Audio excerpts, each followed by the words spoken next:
Hello, welcome back to Hillian's Talk, episode 1 of season 2, and it's good to be back. It is good to be back. How you doing? How was your off season? Yeah. Not really that eventful, to be honest. Lovely weather we're having though. Oh, so good. Like in good podcast. Let's catch up about the weather first. Yeah, I mean, and we should probably throw an apology if there is any wind noise or background noise. We're sorry, but Yeah. there's no way we're doing this inside. So we're No. currently sitting in our glorious stretch tent at the Yeah. club. So this will probably be interrupted by people coming to talk to us, wind yeah. noise, general Bradders pretending to be working Yeah. as he walks around. Yeah. So apologies for any of that. We will edit out best we can, but we're not sitting indoors. /leave Bradders in. Slash leave for Bradders in his, for his feature. for his feature, yeah. And Yeah. then we can pretend we had a guest. Yeah, true. Budget cuts. Yeah, we're scraping the bottom of the barrel. Guys, the player budget's gone up. We've been demoted. We've been left with Bradders. Sorry. Oh dear. Yeah, how was your off season? Yeah, it's good. Missed football. Yeah. Yeah, made my glorious return to football in the off season. Yeah. It was not glorious. It was not good. And cricket. And cricket. You are a That was sportsman. also not good, mate. You're a that was also not sportsman, good. basically, is what we're saying. Yeah, Officially. bona fide athlete now. Yeah. In the prime of his life. Because obviously this is World Cup and it's still going on. Like I don't feel like it's been that long since we've. No, the I don't World know- I Cup don't has know if helped. that's just, I don't know if that's just, I don't know, me just making an excuse for it, but. Should we start off with a bold prediction? Who's winning on Wednesday? Us or Argentina? I think it's going to go to penalties either way. So Yeah. then it really is a fucking head or tails. Yeah, I mean, it's going to be a tight one, isn't it? yeah. Like, I've been so negative about both the Mexico and Norway game. So have I. Just thinking we were going to get smashed in both. Yeah. So now the fact that we've played relatively decent and won both games, all right, Norway maybe not so much, helped by the fact that Haaland was non-existent in that game. Yeah. Maybe we could be better, but Yeah. I don't know. I just don't know what to think anymore. No, I've given up making predictions. No, I don't know. But I'm going to make one anyway. We're going to win 2-1. Yeah. I think we're going to lose on penalties. Ouch. Sorry. No, Hopefully I'm wrong, and then we're wrong. I hope so. I hope so. Hopefully we're all wrong. But yeah, that's the World Cup has definitely helped with the gap of football. Yeah, but now we're back. We're back. Really, I mean the fixtures are out in a couple of days, and the season's back in like what 3.5 weeks. So yeah, give or take. So yeah. I mean, Can't wait. Cannot wait. pretty mental, really. Yeah, and we've been busy. Well, Gaz has been busy over the Yeah, break. we've been busy. We've been heavily involved in everything that's going on. Yeah. I personally scouted every Yeah, signing. I am now an agent as part Yeah. of my role. Yeah. But no, I mean the new signings look great. I don't know about Yeah. you, but I think I've seen some of them train. Obviously, we've had a couple of pre-season matches now, which we'll come on to talk about. But I'm very happy. Yeah, I think the new squad looks brilliant. yeah. So And that's no discredit to the guys that have unfortunately left us. No. But like to be honest, like really, the only person that sort of everyone, and it's no disrespect to anybody, but the only one that I think every single fan unanimously would keep that has gone is obviously George, and George hasn't gone, for any other reason apart from he's now playing at a step higher than what we can offer him, which. It's fair enough, I guess. That's something that we just can't offer him. We can't offer him National South football yet. And why would a player, choose to play at a level below when he can play at a level high? That's simple it is. Yeah, and you have to say he deserves it as well. He was brilliant for us last season. Could not be more thankful for the positions he put us in I mean, it's probably fair to say we wouldn't have achieved as high a finish as we did without him. Not to say that the team's built around one player and one player makes all the difference, but it'd be unfair to him to discredit the input he had and do him a disservice. He was phenomenal. I mean, he cleaned up the awards, didn't he? Yeah, he won them all, didn't he? Pretty much. By one, I think Pope got one. Managers that was player, it, managers which player. Which is very good. I think and spot deserved as well. Yeah, I think it was spot on. But it makes a change because Kieran Rowe normally just cleans up the awards. It's normally the Kieran Rowe awards. Yeah, we're just all there. Sponsored by Adrian Rowe. Yeah, actually. But no, Kieran Rowe normally just sweeps up every year. And it's a bit boring. So Kieran Rowe won nothing. So. Lucky. Yeah, sort yourself out, Captain. Yeah. So, although George has gone now, so he might win some more. Yeah. We get back to business as usual. Yeah, Kieran really steered him to Slough, actually, thinking about it. He really sort of said, you know what, off you go. I need my awards back. But no, I mean, and it's good to see George at the heights he's going to be at now. Yeah, but I'm sure he'll go even higher. Exactly. And then in terms of new signings, I mean, everyone looks really, really good that we've brought in. And we've followed the same theme that we have previous years, where we've tried to, for the most part, sign players that have experience in the level above. Yeah. Obviously, that worked so well when we're in the South, and we signed lots of Isthmian and Prem players. Obviously, that worked because we got promoted. So I think it's very sensible that we've then followed the same mantra, trying to get as much National South experience in. Obviously, Luke at the back's from Dover. Luther has played National South. The Free Luther campaign was a success. Yeah, we managed to free Luther. Yeah, he's back where he belongs. You know, it's good to see him back as well. It is, yeah. I think our defence. And on the score sheet already. Yeah, we'll come on to that. Goal scorer. Yeah, I think our defence is the one thing that's really sort of taken a step up on paper anyway from last year to this year. I mean, Luca, he was one of the best defenders in the National South, and I think he won a few awards at the end of the season. Awards at Dover. To then coming partner with Luther. I mean, that he's looked really promising because I think it's fair to say that the reason we just missed out on playoffs last year was the amount of goals we conceded. I mean, that's not a sort of spoiler or anything that is controversial. We conceded, I think, the fourth most goals in the league last season and finished 8th, which is still pretty impressive, really, when you think about it. But, well, we had such a good attacking lineup. Exactly. But it doesn't take a genius to work out that probably can't happen again. No, and that was probably high on their to-do list was to shore up that back. But I mean, so far they've done it. Yeah, exactly. That's what I mean. That's like we say, probably the area that needed the most improvement, and probably the area that's got the most improvement. So I mean, I think from what I've seen in pre-season, and we will come on and talk about the pre-season games a bit more in depth. But from what I've seen so far, we look more organised, more structured. I love the way we're playing football.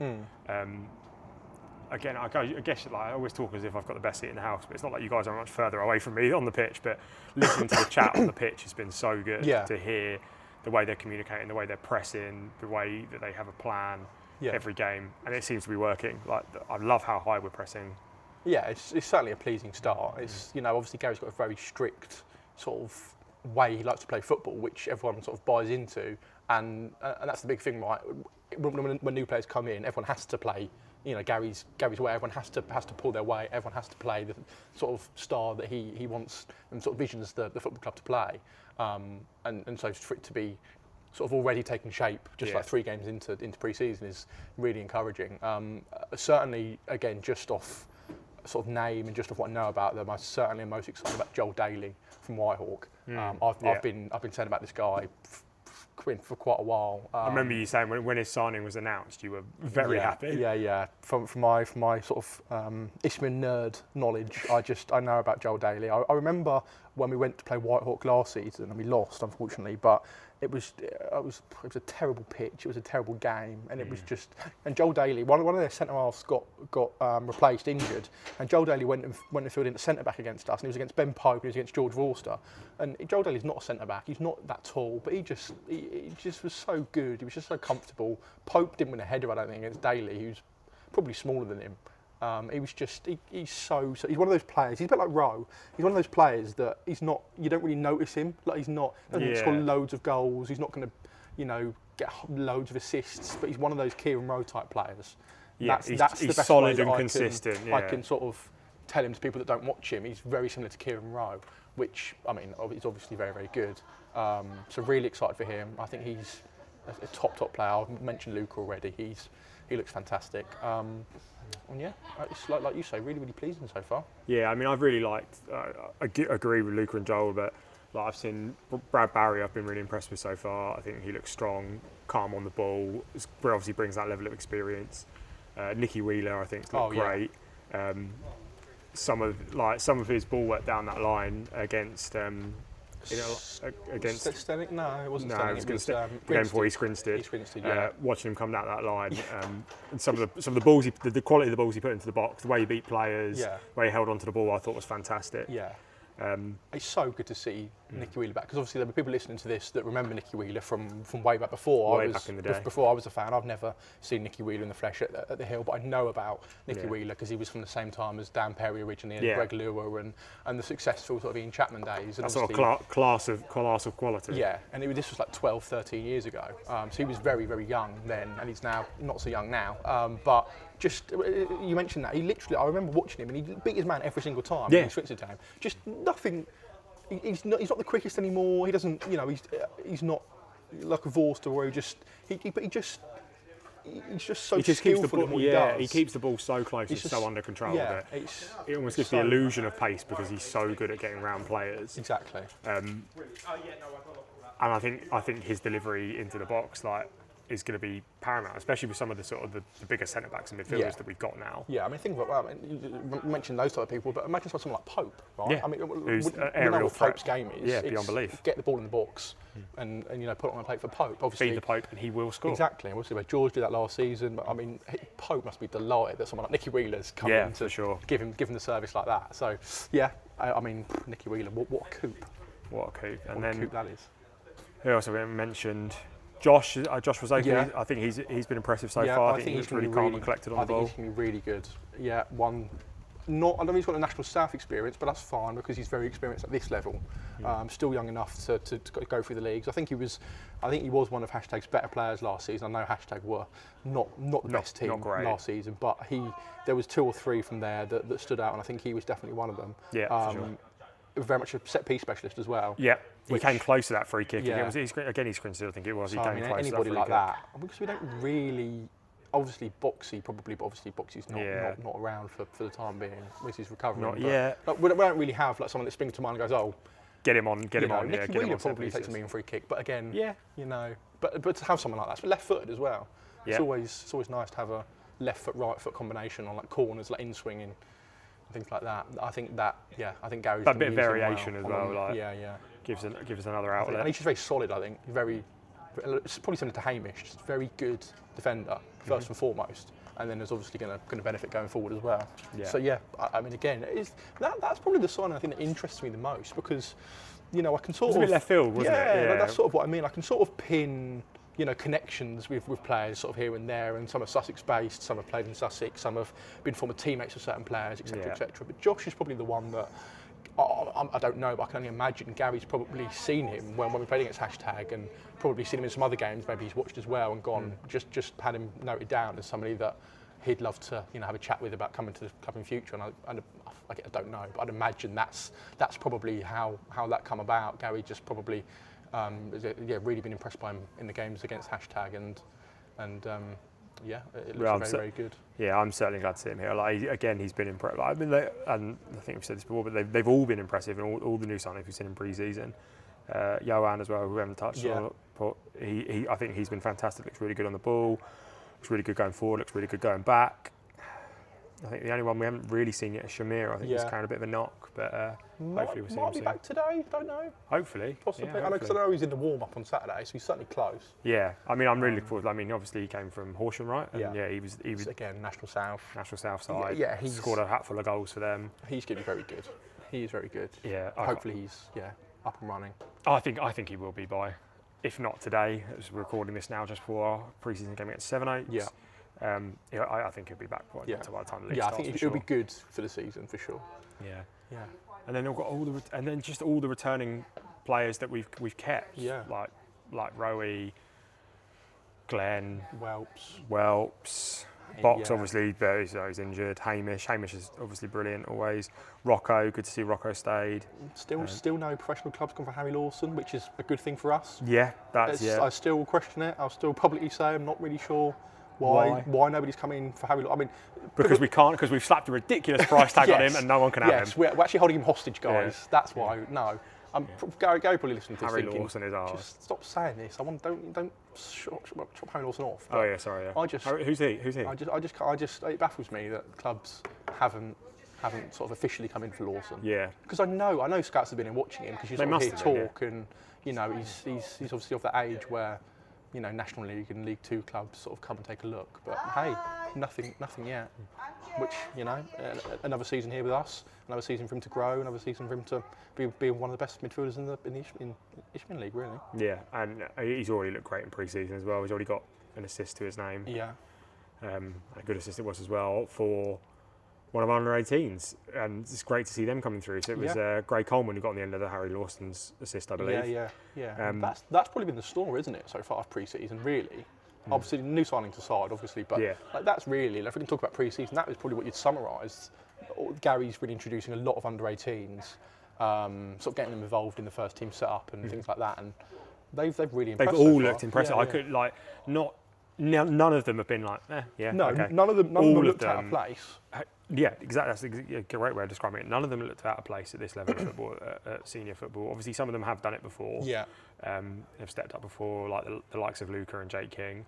And naturally, some will be a little bit further ahead than others. Yeah. You know, obviously not everyone's at the same ability, but they'll. And I think that's a big reason why our new under-19 academy is going to be really good. Obviously, for multiple reasons, but that's one of them, right? So the under-18s don't just go from under-18s football straight into playing Dulwich away. Yeah. That's like people don't realise such a huge step up.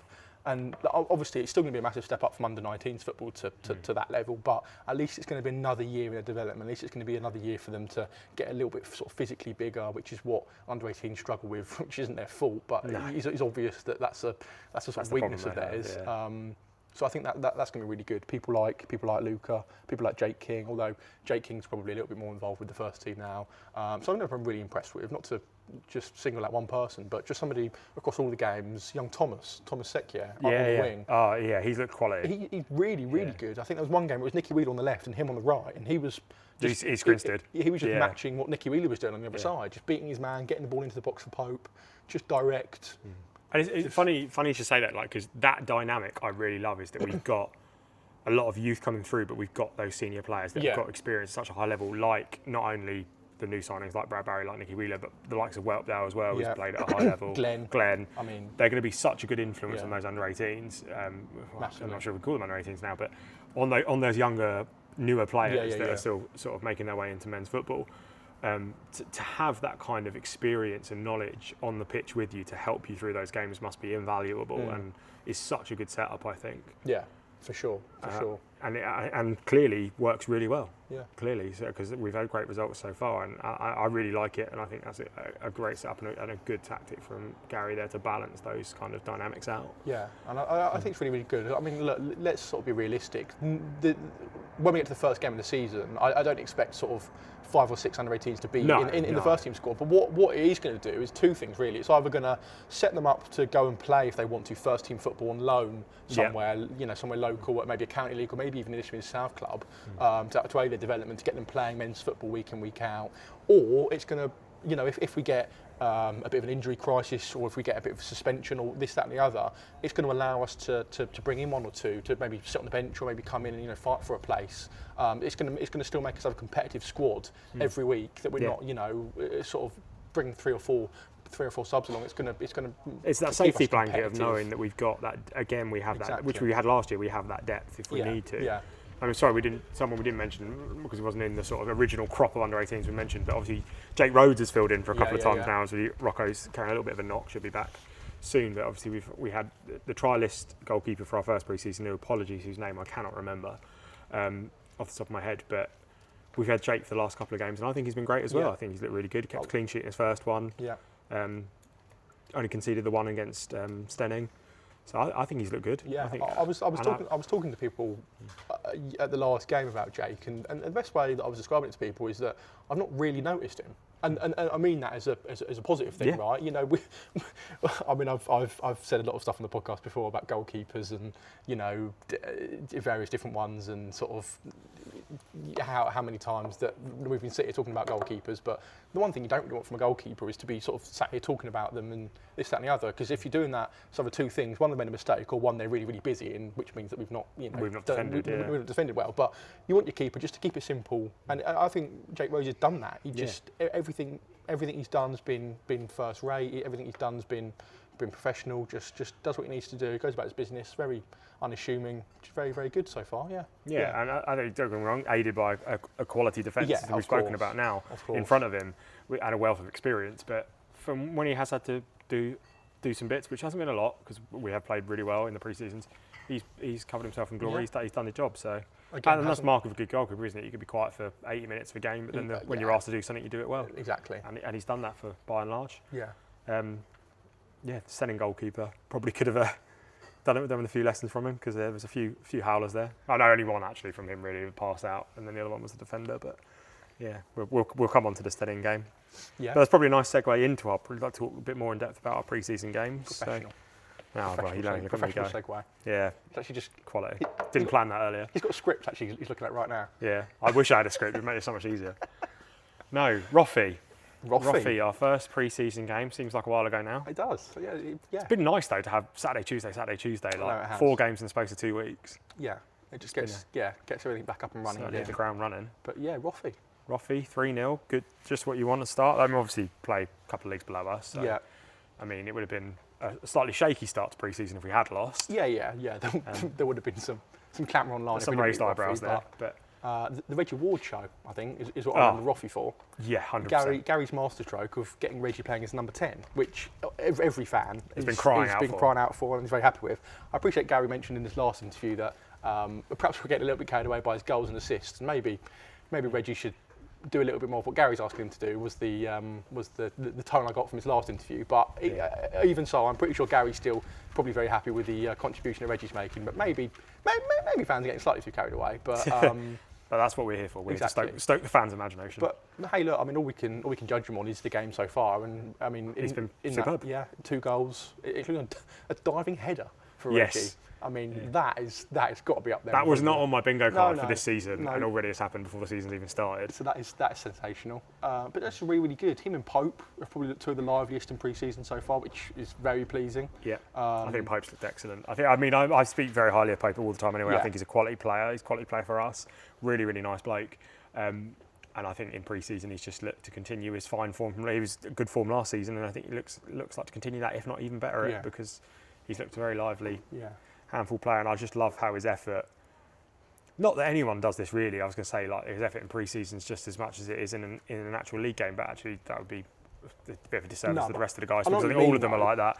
But I think he's looked great in pre-season, and I'm looking forward to seeing what he does for the season ahead because I think a high scoring season is on the cards for him. Hopefully, touch wood, I'm jinx that now. I would love Ben Pope to be like top 5 goal scorers in the league. Oh, for sure. Like, and it's not that I'm frustrated with his goals last season because I think he was absolutely brilliant. And the fans, when you speak to any fan, me, you, or anybody that you speak to around the ground, everybody knows the impact that Ben Pope has on the team, and everybody knows how good he is. And he probably doesn't get the rewards that he deserves for his work rate and what he does off the ball rather than the scoring. But it just for that reason alone, I'd love him to get like 15, 20 goals in the league, just so he's got the numbers to back him up as well as the fans' appreciation, as well as Gary's appreciation, which I know is there. I think it would just be brilliant. So I'm really hoping that Ben can sort of crack 15, 20 goals. I think that'd be fantastic, and needed as well because obviously losing George, we need somebody to. We're going to need someone to pick up the slack, so to speak. Fill up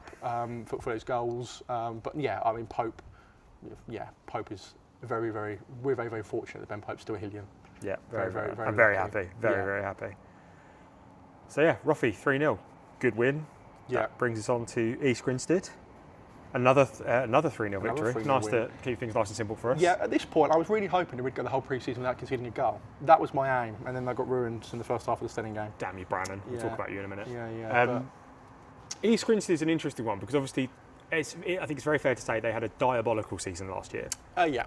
Was it minus 120, 130 Something goal like difference that. they finished not on? even exaggerating. Yeah. I wish for their sake I was exaggerating. I think they finished on 5 points, and I genuinely mean that. I think it was. They won 1 game, and I think they got a couple of draws. Yeah, it was, and they were some heavy scorelines in there as well. Oh yeah, yeah.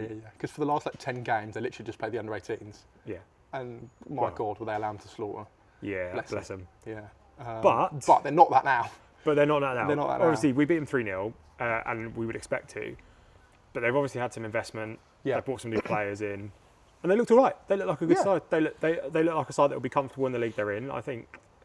Do I think they're going to challenge? Maybe not, but yes, they're a funny side because they think they're going to challenge, and their expectations are challenge, and of course, why not? Why wouldn't you? Exactly. You want to. When you're a relegated club, you want to bounce back. I'm sort of of the mindset of you are that. Do I think they're going to be the one that does it? I'd be surprised. Do I think there'd be a shoot for playoffs? Yeah, probably. Yeah. I wouldn't want to play against a Perry, a Cooper, and Mannings in a playoff game. No. That could be where they have a lot of success. I think Mallins is a great signing for them because I mean we spoke very highly of him last season. He's a body on the line defender. I think we used that phrase multiple times talking about him. It's good to see him back. Shame he was wearing the wrong colour, but I thought he looked good. I thought Cooper looked good. I think their defence is probably where they needed shoring up. Well, a bit everywhere really, but I think those two are going to be good for them. Yeah, it's going to help them sort of stop that the leak at the back. And then obviously with Perry up top, it's just guaranteed. He's got a 20-goal season in him every season if he wanted to. Guaranteed, especially in that league. Yeah, he should eat that league alive. Yeah, I mean, the county Not league. to put too much pressure on you, Dan. No. Former guest of the podcast. Yeah, he might listen to this, you know. He might. Friend of the podcast. He might not. He might not listen to this, but he we'll might. speak nicely of him just in case. Yeah, we will, just in case. We always have nice things to say about him. No, they'll definitely be up there. Yeah, just the county league this year looks just so difficult. Yeah. To call because there's so many good teams. You've got Haywards, who, as much as I don't want to say it, they will obviously be up there. Yeah. Hassocks will be wanting to bounce back. Mm-hmm. Guernsey is still going to be there and thereabouts. You've got teams like Eastbourne United, who I really like. Yeah. I really think Eastbourne United could be the one that wins it this year. I don't. Yeah. Do you know what? I haven't really thought about that, but now you've said it, I don't disagree. Yeah. I think they, on paper, look like a really good side. Obviously, I haven't really followed their pre-seasons, if they've even had any. I'm sure they have. I think they ended last season on a really impressive run, and they just missed. I think they started it a little bit too late to really gate crash. Just missed out, didn't they, by a couple of points. I think they've kept a lot of the boys. I think they signed James Stone. Yes, they have. Yeah. I remember seeing that. Who we know, again, guaranteed goals. I just think, I think because people will be looking at the Hassocks, Haywards Heath, East Grinstead, and talking about those three, and rightly so. But I think, one of the outside shouts, Eastbourne United. I don't hate that. I don't hate that as a prediction. But there's so many teams. It's a tough league. Yeah. So many teams. Not Stenning. Not Stenning. What a segue. That's even better than mine. That was even better than mine. That's a quality segue. That's really good. Yeah, Stenning. So Stenning, our most recent pre-season game, another 3-goal victory. Yeah. We can put it off like that. Yeah. So all 3-goal victories. We can always spin a positive one there somewhere. Yeah. Their goal was right. I think even he said it actually to his bench. I apologise, I don't know the name of the guy who scored. I've totally forgotten it. Yeah, I did know. But I remember him saying to the bench when they congratulated, he was right place, right time. Because I think, one of the other guys, again, I don't know who it was, threw on goal. Jake got a good hand on it, and it just fell. Yeah. To this guy, slided into an empty net, and fair enough. Yeah. But we were behind for what, 2 minutes? If that. Talking about spinning negatives into positives. Yeah. We were behind for all of 2 minutes, and then we won 4-1 in the end comfortably against Brandon O'Neill's new Stenning team. Yeah. Great to see Brandon back. Yeah. Really, weird to see him in a manager role. Yes, I'm really interested to see how Stenning go this year. Really interested. I will definitely be keeping a close eye. Obviously, last time they were in Eastmead South, they didn't really put up too much of a fight, to be honest. They were sort of comfortably... In your hometown, of course. Yeah, so I do like to keep an eye on them. I imagine you were marginally conflicted? I was conflicted when I was walking past the Stenning ground to get to Burgess Hill. And then you got here and were like, destroy them. Yeah. If we can organise an away game next season, guys, that'll be really good for me. Could get them an away game in a cup. Selfishly, yeah. Velocity away game, fantastic. But really interested to see how Stenning and Brandon get on because, Stenning, like I say, the only thing we can go off is that they didn't fare that well in this Eastmead South last time. But I think having someone like Brandon in charge, who's just such a winner, and I don't think he's going to be going in the mindset of relegation battle, which want to stay up and survive. He's going to be pushing for more than that. Yeah, he's going to go as high as he can. They've got a good squad. They've got a decent. They've got Brewer up front. Yeah. They've got the Bromwiches at the back. They've got quite a lot of ex Hill players. They've got Ryan Wall in midfield. They've got the Bromwiches at the back, Wall in midfield, Brewer up front. Other players obviously that complement them around them, but they've got a good Eastmead South side. They've got 3 or 4 people that obviously went well up with us. So. Yeah, I'm interested. Brewer looked good for them. Yeah. He put himself about. He looks strong. He put himself about. Yeah. He clattered into Luca. Yeah, I don't know if he actually did break his nose, but I certainly don't know looked a bit bloody from up there, from where I was. I think Gary thought he did in his interview. Yeah, I was in the TV tower on Saturday, and so I was right above it. And I totally missed it because I'm oblivious. Slasher was down the other end, so I was going to say you're quite far away from your. I just didn't. I'm so oblivious because I didn't realize Luca went off. So that's how oblivious I am until I listened to the interview. So it was happened right underneath me, and it was obviously, as Gary said, no malice in it at all. Unintentional, but fair challenge. As you just caught an arm by accident. I didn't include it in the highlights when I did the highlights because I never like to include nasty injuries. No. Just because they're not really that relevant to be honest. But no, it wasn't like a red card sort of. No, not at all. If it was a red card offence, I actually would have been more likely to include it. If Brew just had him, then we probably would have. If he's decked him, I might have included it. But it's just the views on that would be incredible. Yeah. No, sadly, Alex Brewer didn't do that. No, he did not. Hopefully, yeah. But he looks good. He looks good. Is the point we're trying to make there. He's look good and strong and physical, and I think he's going to do very well for them again this season, as he did for them whilst he was with them for a spell last season. So. I mean, it's such a good opportunity for Brewer to be a number 9 of an Isthmian club, and just go and go and show what he's about. He did do it for us. Just there was other people that it was very, very hot competition for places here. Yeah, he was a fan favourite last year that everyone was crying out for him to more game time. But when you look at our squad and how we were performing last season, who do you bring him in for? Exactly. He is great, yes, but is he better than any of those starters? Maybe not. Exactly. Now you can look back on it, because there was obviously a lot of clamour, myself included, that wanted more Alex minutes. But then you sort of take a reflect of the season and go, we finished 8th, we scored a hell of a lot of goals. Would he have made an impact? Maybe, can maybe we not. fairly argue? Probably not. But it's always going to be opinions. But yeah, he's going to do really, really well.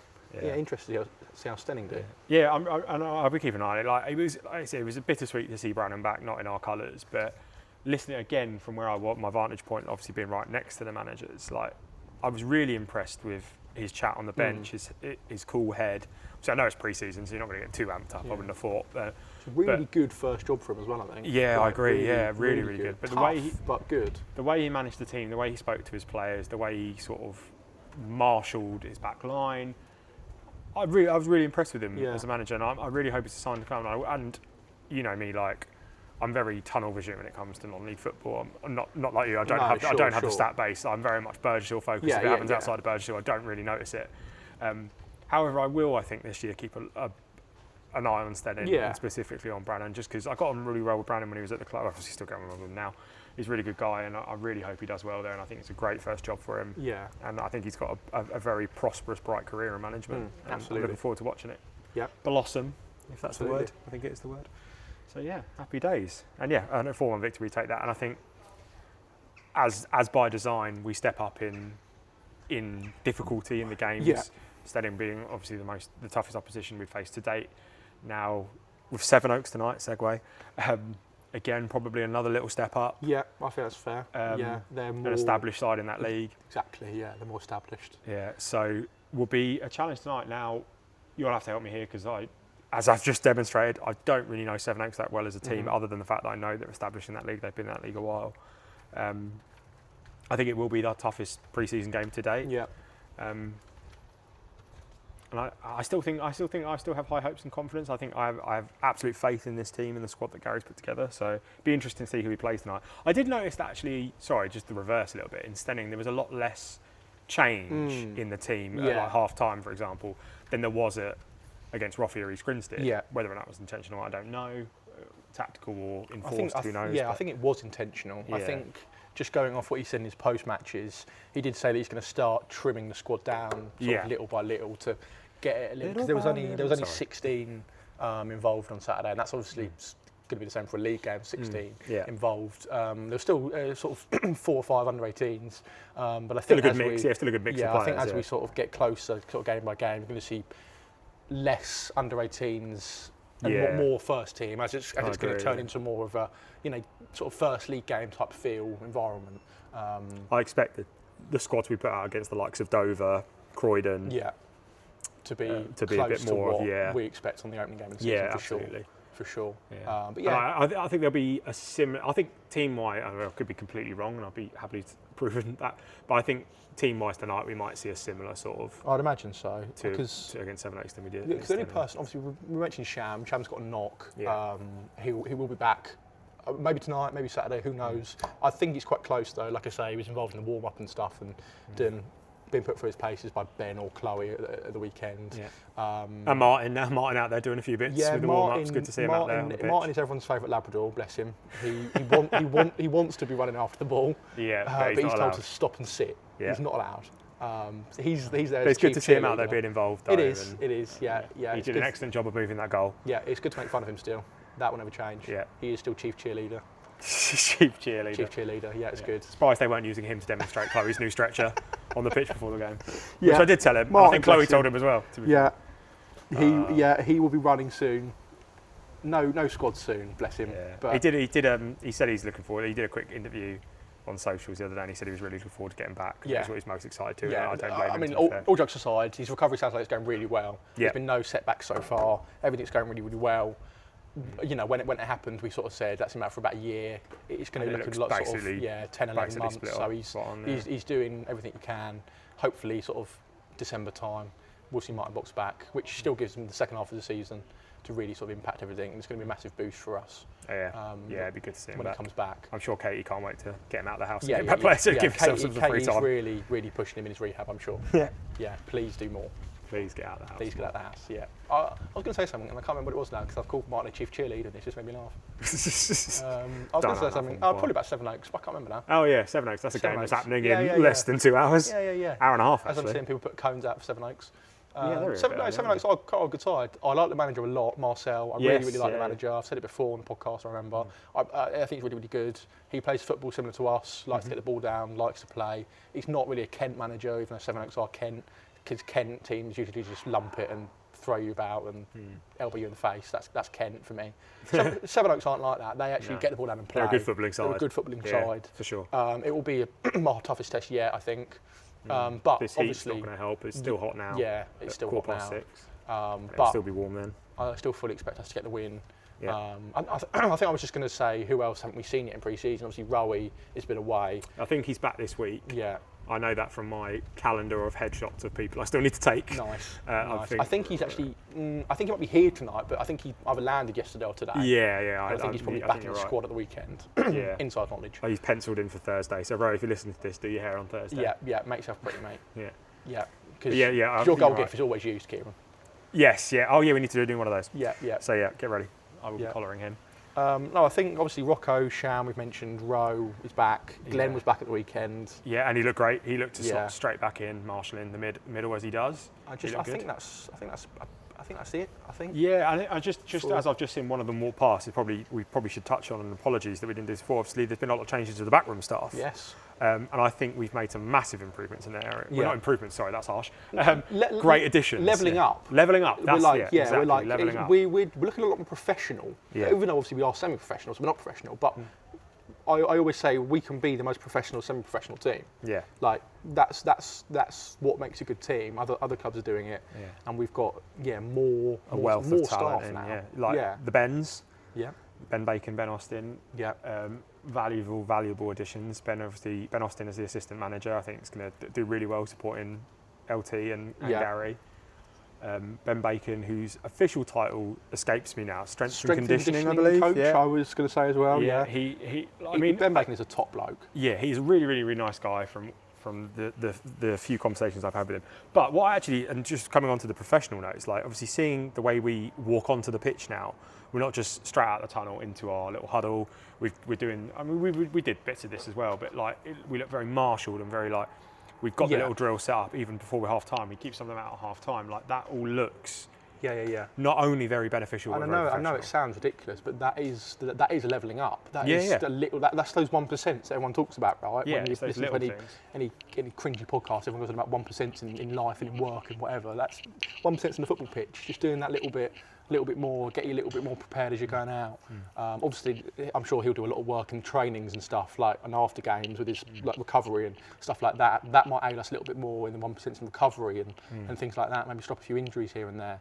It comes from Dorking, and as much as I don't like Dorking, we know that Dorking are a very, very good, well-run club. Yeah. So anybody that comes from Dorking, similar to Worthing, anyone that comes from Worthing, I always say, look, if they come from those two clubs, then they're going to know their way around. They're going to exactly know what they want about. So very, very pleasing. Yeah, Matt's still here doing his analysis work and goalkeeping coaching, and on goalkeeping coaching, I believe we've got Stuart coming in as well. I haven't actually met him yet. I think he might be here tonight. I haven't met him either, but he comes highly thought of. I'm pretty sure he's good mates with Taylor Seymour. I think Taylor Seymour recommends him. And I mean, we know how good Taylor Seymour is. Yes. So, I mean, there you go. That's I'm looking forward, as a professional goalkeeper myself, maybe he could have helped me for that. I could have done with him for the charity match. Have you seen those highlights yet? No. I'll show you in a minute. Okay. If anyone else wants to see them, they are on my YouTube channel. But yeah, the first goal I conceded was not pretty. It's not good. The second one I was 1-on-1. I don't mind about that. No, that's fine. Save that. Good finish. The first one was foul. Yeah, that's not the F word I was going to use. But it was awful. It wasn't great. Fouled. It wasn't great. And I will show you in a minute. That's but okay. I could have done with him. So looking forward to seeing the work he does. And I will be watching him intently, if not anything, just to pick up a few tips. Maybe I've got to work out some sort of discount as a club volunteer. Do I get some sort of coaching that I can have with him? It wasn't the glorious return to men's football I was hoping for, but that's okay. We'll see. It's okay. But I think Sevenoaks night should be good. I mean, this will go out unfortunately after the Sevenoaks game now, just because of the time. I've got other stuff I need to get doing. So tomorrow, maybe as a tomorrow? 100% up tomorrow, 100%. Nice. So maybe as a bold way to finish the podcast, should we have a score prediction? Yeah, and also another prediction. And another prediction, we'll do that as well. Nice. So score prediction, well, we've won another game, free game. I was going to do the same thing. No, go on, okay. you go first. No, go on. No, I'll go 3-1. I'll go 3-1. Yeah? Yeah. Okay, well, you've left the door open for you to do it, so I'm going to do it. I'm going to go 3-0. Yeah, okay, fine. Yeah, I'm going to go 3-0. Yeah, that's fine. Yeah, I do think, like I say, Sevenoaks are going to be the biggest step up. Yeah. But yeah, another win. Another win, yeah. Let's go for that, yeah. And then one more prediction. First, fixtures come out this Thursday, I believe at 5 o'clock is what I heard today. Yeah, sporting guys, but I 5 cannot o'clock. remember who told me that and whether or not they're a reputable source. If it was Bradders, probably not. Yeah, absolutely not. So, as he walks behind us. Fixtures. Fixture about Thursday. We can't confirm that. Definitely Thursday. Definitely maybe Thursday, 5 o'clock. Sounds about right. Sounds anyway. Sounds believable, wouldn't it? So prediction, first game of the season. Who are you going for? I've got mine in my head. Yeah, You have a theory. Yeah, I have a theory, and I've said this theory before, but my theory doesn't really work for this season. So my theory is that the Isthmian, there is. It's not just obviously shock horror, guys. It's not a random fixture. I don't believe, and nobody really believes that. I don't think. I think there is a structure for clubs of some description. I think they like to do home and away against the same sides back to back. And I predicted Potters Bar last year. We got Potters Bar last year because last year in the Isthmian Prem we had Potters Bar at home. So I just predicted Potters Bar away. Not exactly Houdini, but I was right. But obviously that changes now because we've done Potters Bar home and away, so we're going to get a new club. So my prediction, same as what Dave Bradbury said before the podcast, is that we're going to be at home to Stanway Rovers, one of the newly promoted sides. That's my prediction. No idea if it's right. I've got no chance whatsoever probably of getting it right, but that's my prediction. Okay, I like it. Well, I just went Dulwich away because why not? And also, I'm free that date and I didn't do Dulwich away last year, so I can go to it. I want you to do Dulwich away just because of how weird it is. It's so yes, bizarre. I heard this. Oh, it's so bizarre. There's a couple of away grounds that I said I was going to go to last year and I never made it for various family reasons. So this year I'm really going to try and get to them. Dulwich being one of them, St Albans being the other. They're the main two, smattering of others. St Albans is really good, definitely. Whitehawk, I've still not managed to go away, despite it being probably our closest game. Still baffles me. Close to Lewis, but I've still, just whenever we've had Whitehawk away, I've either been tied up in other stuff or something's come up. Because I think last year was the closest I got to in the fence that I was going until the morning of the game and then couldn't. So announced Whitehawk for the 29th of August then. So that is when it's going to be. Oh yeah, because that is the only Saturday that I can't do. So you watch that be the 29th of August. The bank holiday weekend, the Saturday game. Oh, Gary, actually, that was Gary's prediction. We were talking about it earlier. We said, and he goes, it could be, or did he say Boxing Day, Whitehawk? I can't remember what he said, but I'm sure he said one of them, because 29th is a bank holiday weekend, I think, so we'll have a Saturday, Monday game. But you watch. 29th of August, you heard it here first, Whitehawk away. Yeah, there you go. I love fixtures. I'll just have to go watch another random game there. Yeah. I love fixture day too. I love fixture day. Like everyone says, you play each other home and away, and yes, of course you play everyone home and away the same. But for me, I just like it because it means I can finally plan my diary. Yeah, and I just like to nerd over. I sort of run the games, who we're playing when we're playing Boxing Day, like all of Christmas, the end of the season, start of the season. Yeah. Love it. Right, we better wrap this up because the ground is now open for the Sevenoaks game, so this is going to get very busy and people are going to start talking to us as the popular boys that we are. Yeah, for sure. So because everyone's come up to us so far. Yeah. So apologies for leaving this so late. Welcome to season 2. We're back. And we're back. And we can confirm. And don't worry, we will get more guests on, so you're not just listening to me and Jack drone on as much as you love our dulcet tones. Yeah. So guests are back as well. We will get some guests back soon, and we will catch you in 2 weeks-ish. Yeah. 2 weeks-ish. 2 weeks-ish. Officially. Officially-ish. Good. All right. Thanks, everyone. Take care. Officially.